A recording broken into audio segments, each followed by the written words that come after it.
Y 13 de la mañana, amigos, nos encontramos con el doctor Guido Águila Grados, presidente del Consejo Nacional de la Magistratura, a propósito pues del desempeño de una institución que es vital para el funcionamiento del Poder Judicial en general y del Ministerio Público. Se encarga de nombrar, doctor, buenos días, ratificar, confirmar y eventualmente destituir. Entonces es un trabajo importantísimo, es una institución que no ha estado pues exenta de problemas. Y cito al presidente electo Pedro Pablo Kuczynski, dijo él, tenemos que hacer, como candidato lo dijo, tenemos que hacer una reforma al Consejo Nacional de la Magistratura donde se negocian nombramientos, dijo él. Necesitamos, bueno, un sistema nacional contra la corrupción, qué sé yo. Durísimas fueron las palabras en ese momento del presidente electo. Ahora, gracias por estar con nosotros otra vez. ¿Cómo las toma? Gracias, don Enrique. Me parece que coincido en una parte. Creo que todas las instituciones, y sobre todo las del sistema de justicia, son mejorables, son optimizables. Si hay reformas que van a optimizar, a potenciar nuestro desenvolvimiento, bienvenida sea. Lo que se señala en la negociación de los nombramientos, me parece que hay momentos en los 21 años del Consejo Nacional de la Magistratura donde se han dado algunos de esos puntos oscuros. Sin embargo, eso no vale para una generalización a una institución que está desarrollando un trabajo intenso justamente para buscar un salto de calidad. Bueno, lamentablemente, pues usted casi que se estrenó en su gestión con el caso de este consejero Quispe Pariona, ¿no? Que le hizo, creo yo, mucho daño a la institución en términos pues de lo que se vio, independientemente de las faltas evidentes cometidas por este magistrado o ex magistrado ya. Fue en un momento que los colegiados no votaron a favor de su destitución. Entonces eso digamos, dejó en la sociedad una impresión que dejaba mucho que desear. Se supone que esa crisis se superó, pero sin embargo, pues Kuczynski ha puesto al Consejo Nacional de la Magistratura como una prioridad. ¿En qué estamos y qué puntos se deberían reformar desde su perspectiva? Mire, yo pienso que el caso Quispe Pariona, cuando se dice fue una crisis y ya pasó, hay una amenaza que esto se vuelva a dar. Fíjese usted que no es el tema, la decisión que nosotros tomemos, porque yo me sigo reafirmando en el hecho de que el Consejo no es competente para vacar a un consejero por lo hecho anteriormente, sino en el ejercicio de la función. Ahora, pero doctor, ahí detengámonos un segundito. Eso es complicado, ¿no? O sea, es decir, porque decirle a la ciudadanía, mira, nosotros nos excedemos en nuestras funciones si es que el señor comete, pues, o ha cometido una barbaridad antes, porque el caso era, pues, bastante penoso, además, ¿no? Se hablaba lamentable. De un tema ético elemental de él como docente, ¿no? Y entonces decirle a la ciudadanía, no estamos facultados para penalizar eso. Es difícil. ¿De qué estamos hablando? No. Eso me quiere decir que se podía exceder el CNM y este señor podía haber ido a instancias para ratificarse en el puesto, o de repente que no estaba obligado en realidad el CNM en realidad el gran tema a sancionar. Es la forma de elección. O sea, muy pocas veces se pone la lupa sobre el origen de este problema, que es la forma de elección. Fíjense ustedes que fue la forma de elección de los colegios profesionales de no abogados, que pasa por tamices, que pasa por filtros, que pasa por un jurado nacional de elecciones, ¿no? Por eso le digo, no quiere decir de que esto más adelante no estemos exentos dentro de 5 años de pasar en una situación similar. No, pero es que por alguna razón pueden pasar piola por los filtros y terminamos con los problemas que terminamos. Por eso. Es decir, la institución debería reaccionar ante... Y reaccionó, por eso es que a los 4 días determinamos revocar nuestra decisión, dado, ¿no?, la connotación social. ¿Cuántos consejeros son? Somos 7 consejeros. Y todos vienen, digamos, como me dice, una especie de colegios profesionales. Es un origen de lo más plural. Uno elegido por la Corte Suprema, uno elegido por los fiscales supremos, uno elegido por los abogados de todo el país, quien le habla, uno elegido por las universidades privadas, uno por las universidades nacionales y 2 por colegios de profesionales no abogados. Desde la propia institución, ¿cuál es la propuesta que ustedes están trabajando de cómo se debería reformar? Nosotros hemos asumido el 1 de marzo de manera oficial la presidencia y con el consenso de todo el Pleno por unanimidad hemos establecido 3 líneas de acción que son fundamentales. La primera de ellas es la descentralización. Este lunes estamos en Cerro de Pasco, lo cual es un hito histórico en la historia del Consejo Nacional de la Magistratura. En segundo lugar, la reingeniería. Acabamos de publicar en el Cusco el tercer y último reglamento. Ahora sí, tenemos las pistas, tenemos los instrumentos para poder ya iniciar todo el factor humano del CNM, una mejor selección, una mejor ratificación y destituciones o no en menor cantidad de tiempo. Y por último, políticas institucionales que van desde proponer reformas legislativas y reformas constitucionales hasta proponer la propia reforma del Consejo Nacional de la Magistratura a iniciativa de la propia institución. ¿Cómo se deberían nombrar? Pienso que Primero, estábamos diciendo que son nombramientos, digamos, en tiempos distintos, ¿no? ¿Las promociones, entre comillas, deberían entrar y salir juntas o se debería mantener el tema de...? Deberían salir 7 y entrar 7. Sin embargo, por diferentes factores, renuncias, vacancias, negligencia de los entes que deben elegir, finalmente los 7 entramos a distintos momentos. ¿Cuál debería ser el mecanismo para nombrarlos? Yo creo que el mecanismo para nombrar, así como está en la actual Constitución, es ideal. Es muy rico para el Consejo Nacional de Magistratura tener esta pluralidad de orígenes. Sin embargo, me parece que se debe universalizar, ampliar la base. Es decir, pero cuénteme cómo llega alguien como el señor Quispe Pariona. O sea, el señor Quispe Pariona llega porque es elegido por los delegados de colegios profesionales. Es decir, una mesa de 9 personas que son representantes de distintos colegios profesionales. Esto antes era una elección universal, como fui elegido yo. Entonces, cuando hay una elección universal, no solamente hay mayor cantidad de legitimidad, sino mayor cantidad de filtros, de controles. En ese sentido, nosotros, a título personal, no como institución, postulamos a que las elecciones no pueden darse por grupos reducidos. Fíjese usted que el representante de la Corte Suprema es elegido por 18 supremos, el representante de los fiscales supremos por 6. Me parece que si fuera elegido por todo el Poder Judicial, por todo el Ministerio Público, también las instituciones se sentirían mejor representadas. Se dice que se corre el riesgo de politizar. Esto no es así. Pienso que dentro de las instituciones cada uno sabe quién puede ejercer. Usted no cambiaría, lo que haría es ampliar la base en todo caso de la elección. La forma de elección. Fíjese usted que el punto es la forma como son elegidos los miembros. Y a partir de aquí... Y esto es lamentable, a partir de un caso se comienza a generalizar con ese famoso San Benito que se coloca cuestionado, que parece que nos va a acompañar hasta la tumba, cuando en realidad son decisiones técnicas, jurisdiccionales, que pueden gustar o no pueden gustar. Cuénteme, ¿cómo se ha avanzado? En términos, o sea, ya aterrizando a la realidad, nosotros sabemos, por ejemplo, que el Poder Judicial hace poco hizo un pedido de destitución, entiendo yo, de una cantidad importante de magistrados. ¿Me recuerda el número, por favor? 9 magistrados. 9 magistrados. ¿Cómo avanza eso, por ejemplo? Mire, ¿Qué tan rápido es, qué tan expedito? Porque si no, estos magistrados, y si el Poder Judicial lo está solicitando, uno intuye, ¿no? Y uno dice, bueno, algún tipo de asidero deben tener.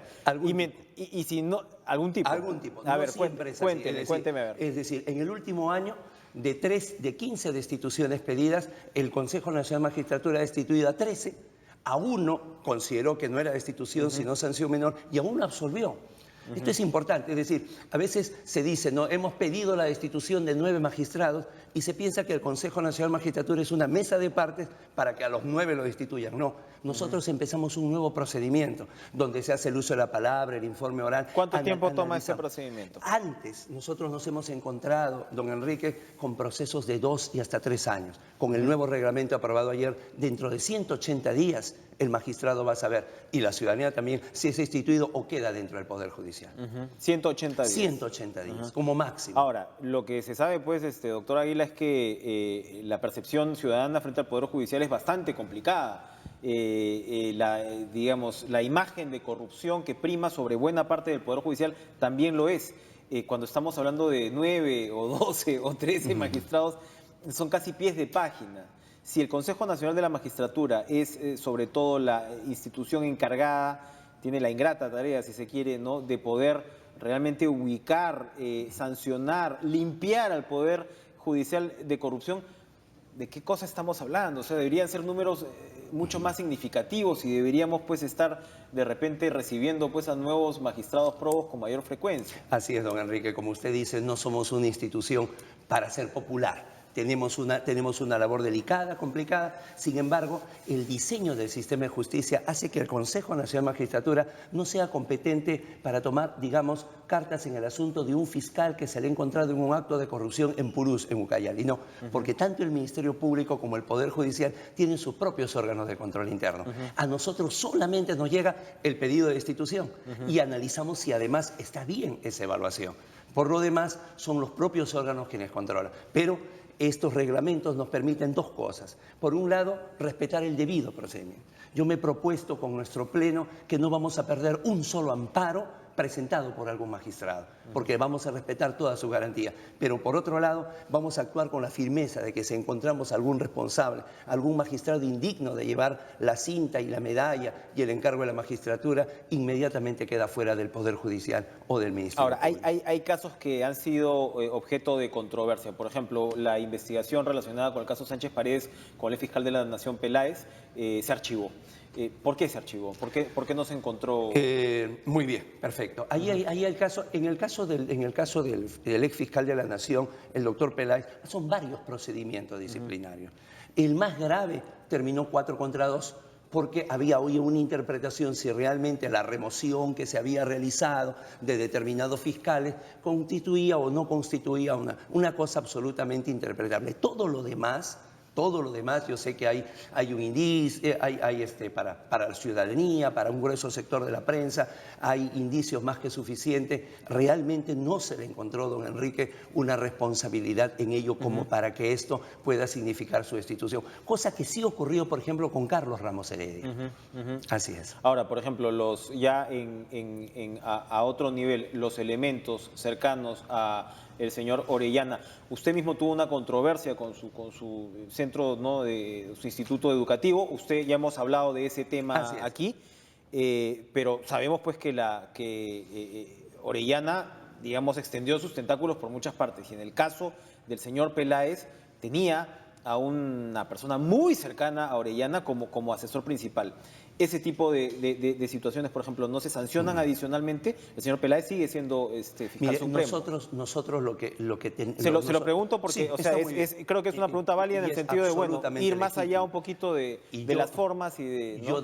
Yo de su lado haría la misma pregunta porque llamaría la atención. Nunca encontramos nosotros dentro de ese procedimiento disciplinario que haya él tenido no solamente el conocimiento de esto, sino que esto haya sido el vehículo. Es decir, hay una persona trabajando. O sea, él no sabía que su asesor principal era un hombre clave en la cooperativa, una de las cooperativas de Orellana. No había forma de poder saberlo en ese momento. Entonces habría que, digamos, sancionarlo por cierta incapacidad, ¿no? O sea, es decir, si yo soy fiscal de la Nación y no hago el filtro mínimo para saber quiénes son los personajes que me acompañan, don Enrique, esa sanción menor, digo yo, suspensión, multa, amonestación, no, lo realiza la Junta de Fiscales Supremos. O sea, a veces se piensa que es el Consejo quien tiene todo el poder y no es así. Y me dice usted, ¿por qué era la diferencia con el señor Ramos? En la diferencia con Ramos, porque ahí sí quedaron. Había una serie de pruebas.